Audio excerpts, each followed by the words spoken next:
welcome to another edition of the Umoja Circle. This edition has a new beginning, and I want to tell people that I hope everybody did well during this pandemic.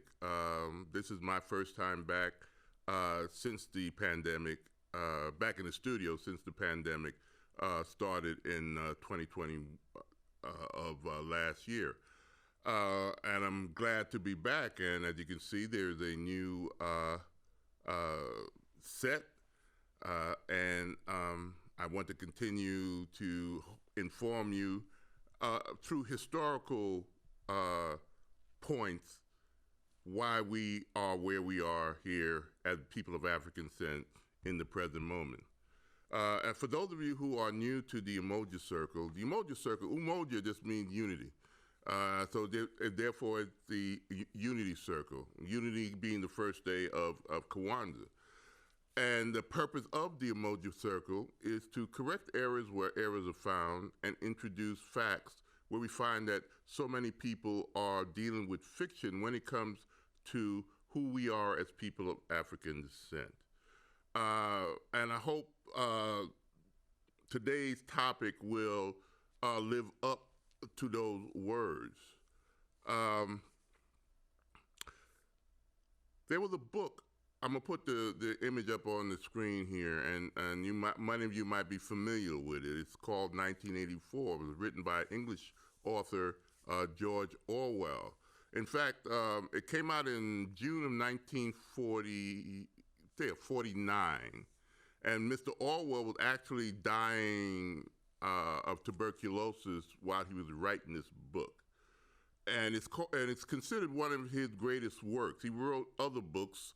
Many of you, just like myself, most likely read this book in high school. Started the first time you came in contact when you had an English lit class. So why am I starting the show off talking about this book about a dystopian type of a world where there's a one party running the whole show, but that one party works basically on lies in which the people of Oceania, which is the mythical country in that book, is shaping their thought processes. And in that book, the deed is already done. But there's the reason I put that image and start off with the show to go into the topic that I'm going to be talking about today. This book in the last 4 years went from a little bit obscurity to the New York Times bestseller list. And why is that? Because people started thinking about a dystopian type of regime, not administration, during the Trump administration. And why is that? Because this administration has constantly lied and gaslighted people here in America in the 21st century, in the 4 years of its existence. And a lot of the things that it was doing seemed quite similar to what was being done by that one party that ran this fictitious country called Oceania. It consistently lied to the people. It consistently said it was going to do things, but it did something even worse to control them. People were not able to critically think for themselves. It was trying to it told them what to do. And if we look back at the previous 4 years of this regime of Trump, not administration, it didn't administer anything but death in its incompetence when it came to the last year of Corona, where close to 600,000 people died because of its incompetence, because of the lies. People started rediscovering this book just to reread and compare. Do we have a democracy or do we have an authoritarian? We had an authoritarian type of operating government. And a lot of the symbols and a lot of the reality was we seem to had at least not a full-fledged authoritarian system, but an authoritarian administration where one man rule, or big brother, that Donald Trump tried to be. And of course it didn't work, thank goodness, so far. But the same regime, the remnants of this authoritarian-looking type of party that the Republican Party has become, seem to be quite similar and doing the same things. If you read the book again, that the party that's in that one party that operates Oceania did in the book. Well, does it make George Orwell prophetic? No, but it's a clear warning of what can happen if we go down this rabbit hole that we are doing right now. If we allow these laws that are trying to be passed, like these voter registration restrictive laws, the gutting of protective laws such as the Voting Rights Act of 1965. If you're black, you recognize what they did in 2013 when they gutted, Section 4 and Section 5 of the Voting Rights Act, which controlled states, especially states that were once part of the Confederacy, like Georgia, like Texas, and these are states, and you got to, these states were localized when, in the South, when the Voters' Rights Act of 1965 was passed, and 4 and 5 said that before any changes to the voting law that affect people of African descent, because 100 years prior to 1965, even after the 13th, 14th, and 15th amendment to the Constitution was passed, these states, these ex-Confederate states, these white nationalist states, these white supremacy-run state legislators from 1865 to 1964 did everything they can do to prevent people of African descent or brown people or Native Americans from their right as citizens to vote. And that's what it necessitated. They ignored the 15th Amendment, which necessitated the 1965 Voting Rights Act. But most of us were too busy doing other things than paying attention to what was going on in D.C. during these years, or what the neo-Republicans were establishing to change all that. In other words, the same type of ideology that established the Confederacy in 1861 or late 1860, and after that war that destroyed most of the South, that ideology still festered in the psyche of a number of people who made their way back into the government and suppressed the newly freed enslaved people that look like me. And for another 100 years with their poll tax and all these other barriers that they were doing, restrictions to our right to vote. And that 1965 Voting Rights Act was established under Johnson, Lyndon Baines Johnson,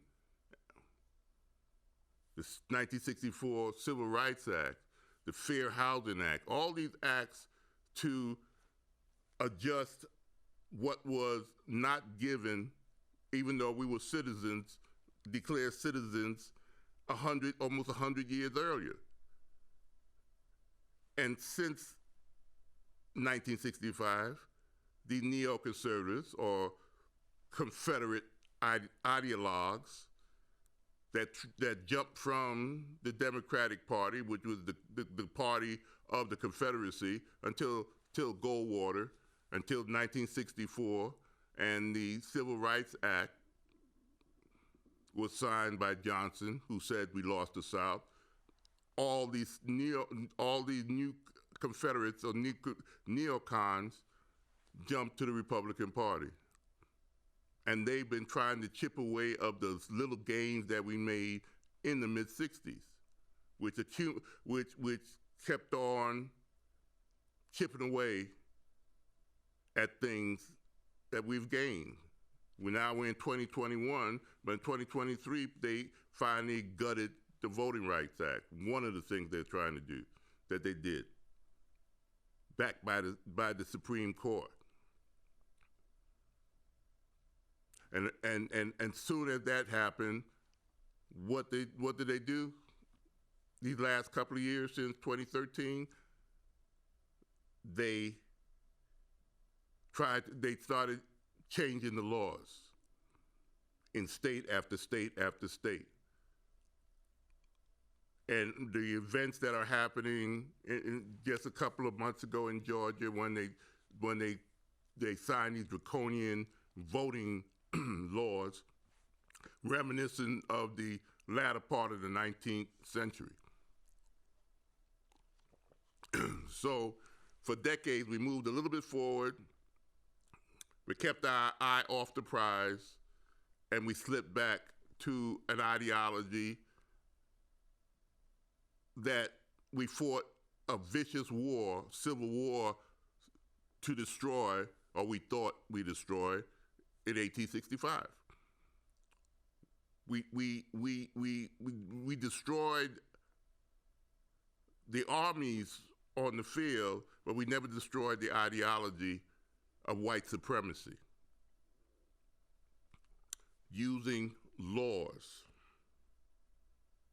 You see, in a democracy, you can only be a good citizen if you know accurate historical truths, especially those difficult truths and painful truths about your own country's past. And we here in America have been struggling with that. What makes you a citizen is your right, basically gives you the right to vote. And if you don't understand what it took to get you to this point, you won't know how precious thing is that they're trying to take away from you as we speak today, the right to vote. If you're going to be a good citizen, you will protect that. You will get these folks who are now occupying seats that are and doing things that are detrimental to our role as citizens. Too many people died in the 50s and the 60s during the civil rights era. Also, too many people died in the 1870s, 80s, and 90s to get the right to vote that time. And we are trying to teach our young kids these historical truths, both black and white. But like Oceana and that one party, they don't want you to understand the past. Whosoever control the information and images of the present will determine how future generations look at their past. That's a quote from 1984. And that brings me to one of the things that this regime, or the Republican Party and the remnants of this Trump regime is trying to do when they came up with this thing that pushed my button, because I'm about history.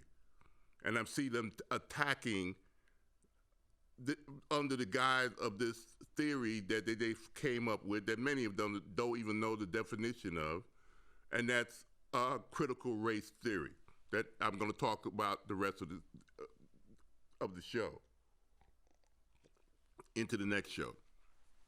As you can see there, Many of you heard recently and seen a lot of discussions and misinformation, just like Oceana in 1984, wrong information to confuse the people, to shape how they think in the wrong way about this topic, critical race theory.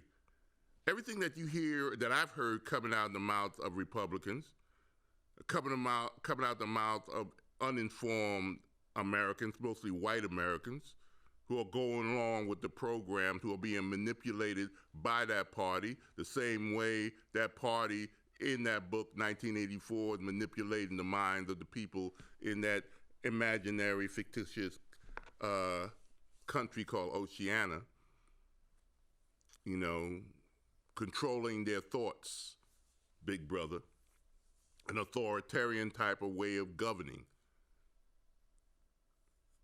And I'm going to explain what critical race theory is about.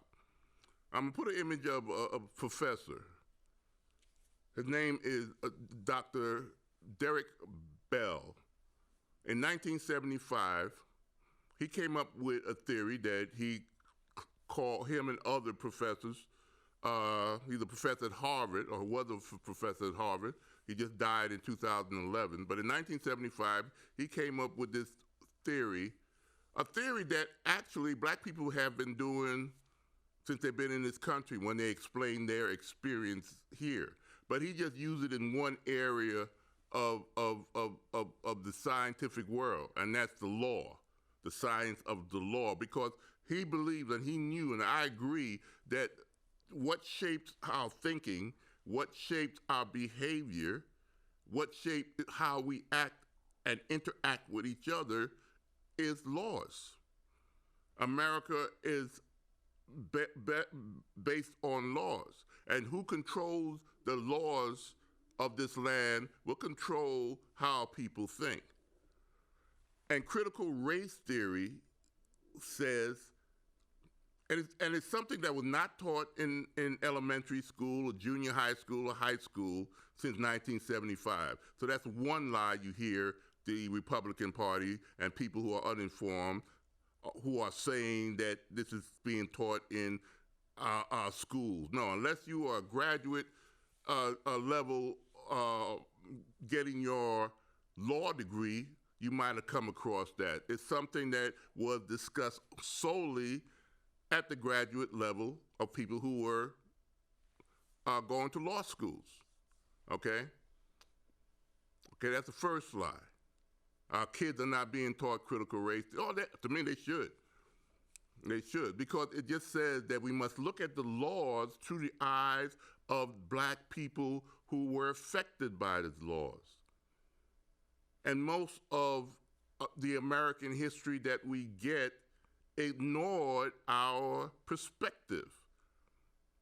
For example, we are told all the time through the white-facing portion of history that we got predominantly up until around the mid-'60s, okay, when the Black Power movement came in and young black Afro-wearing students did sittings at schools like Yale and Cornell demanding that we have a black history education. Okay, we were educating ourselves through segregation and in our discussions and our conventions, but the dominant group,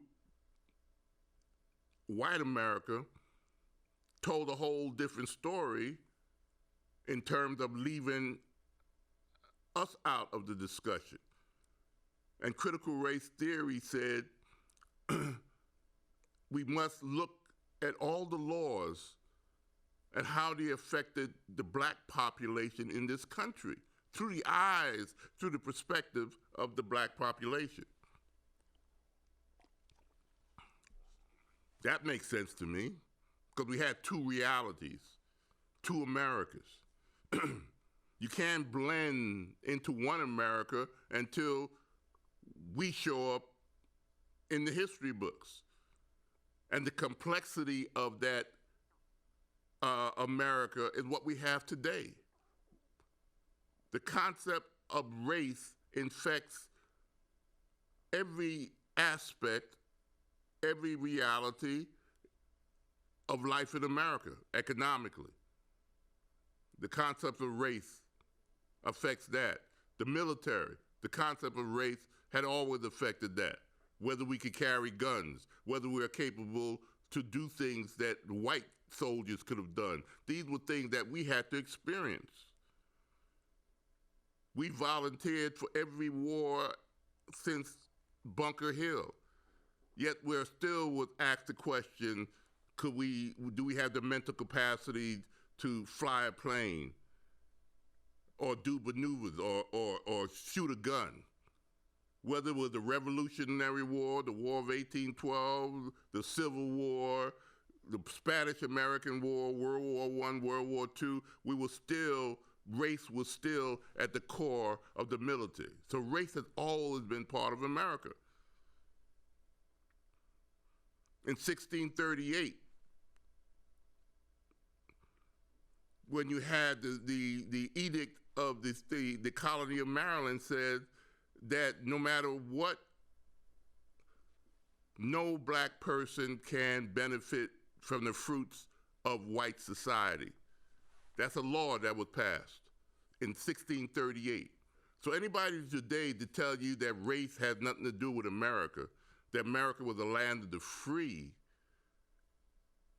how could you be a land of the free when the Constitution, the core and dominant law of the land, said that I was only 3/5 of a human being?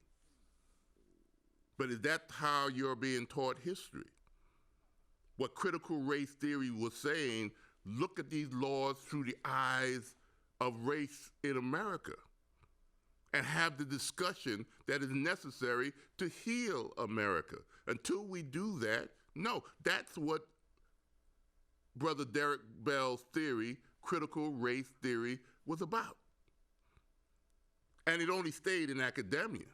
But why are these Republicans using it to scare the uninformed, the uninitiated, about what they're trying to do is the gains that we made in talking about black history, which I hate to say it, doesn't make America look good when we talk about it, but it's still the truth. How can we just celebrated the 4th of July, right? Here in 2021. In 1852, on July 5th, Frederick Douglass had a famous speech that says, what does the 4th of July mean to the slave? We can't ignore that there's a contradiction. There's a complexity that we have to still face America today. But the neocons don't want us to critically think those things. They're afraid. So they're acting, so what do? They're trying to shape how we think by preventing us to even address these issues. Isn't that what, if you read 1984, that's what that one party that controls Oceania was doing. They told those people how to think, what is real, what isn't real. Isn't that what we're dealing with right now with the Republican Party? The authoritarian type of attitudes that we have to deal with. That's my concern. That's what I'm talking about today. I also will continue this discussion in the next show. This is important if you are a citizen. Critical race theory, as you can see, I'm with it. We have been using this logic as long as we've been thinking in America as black people. We're starting to have discussions at it. Black Lives Matter. Why we say those things? Why do we have issues with police departments throughout this country? Well, if you look through the eyes of race from the perspective of black people, we had to deal with, ever since we ran away from a plantation, we were violating laws. Were we not? From the beginning of this country, and since 1619, when the White Line, which is the ship that brought those 20 Africans to Point Comfort in Jamestown, outside of Jamestown, that established us here in this country, not as free men and women, but people who were kidnapped, harassed. We had feelings, we had points of view, we had history, and we were disconnected from all of those things in this country. This contradiction still exists.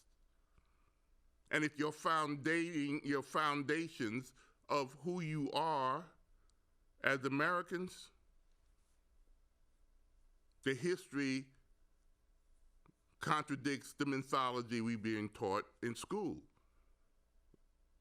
These patriots who claimed that they are fighting for freedom,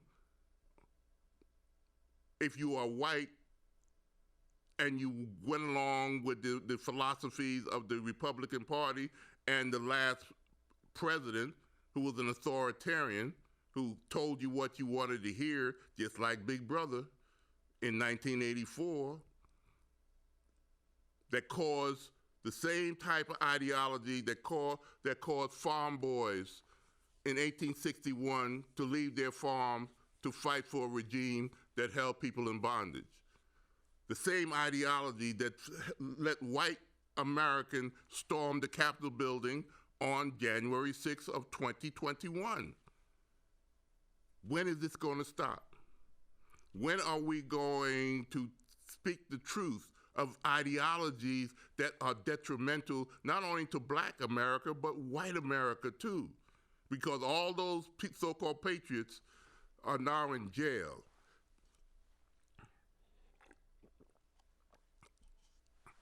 And you could go to cemeteries of battlefields of the Civil War and see the bodies of all those farm boys who believed that same white supremacy nonsense in 1861. The same philosophy, the same devastating results.